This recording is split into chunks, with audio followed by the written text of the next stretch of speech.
Hello friends, நான் இன்னைக்கு ரீசெண்டாக ஸ்பென்சர் பிளாசா போயிருந்தேன். அந்த ஸ்பென்சர் பிளாசாவில் அந்த ஃபிஷ் பெடிக்யூர் ஸ்பா இருந்தது. நான் ட்ரை பண்ணேன்.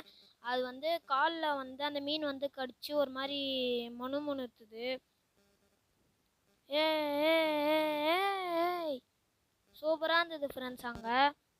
அங்கே நீங்கள் காலில் அடிபட்டு இருந்ததுன்னா முன்னாடியே சொல்கிறேங்க. அவங்களாவே கேட்பாங்க. இல்லைன்னா ஏன்னா அந்த அந்த ஃபிஷ்ஷஸ் கடிக்கும் போது அந்த தண்ணி நம்மளுக்கு காலில் அடிபட்டு இருந்ததில் உள்ளே போயிடுச்சுன்னா அவள் தான் ரொம்ப வலிக்கும். அந்த ஒரு மாதிரி இன்ஃபெக்ஷன் ஆகிடும். அவங்க எல்லாமே முடிச்சதுக்கு அடுத்தது ஒரு ஒரு 2 டிஷ்யூ தந்துட்டு காலை துடைக்க சொன்னாங்க. நானும் அதே மாதிரியே துடைச்சேன். சூப்பராக இருந்தது ஃப்ரெண்ட்ஸ். நீங்களும் வேணா ட்ரை பண்ணி பாருங்கள்.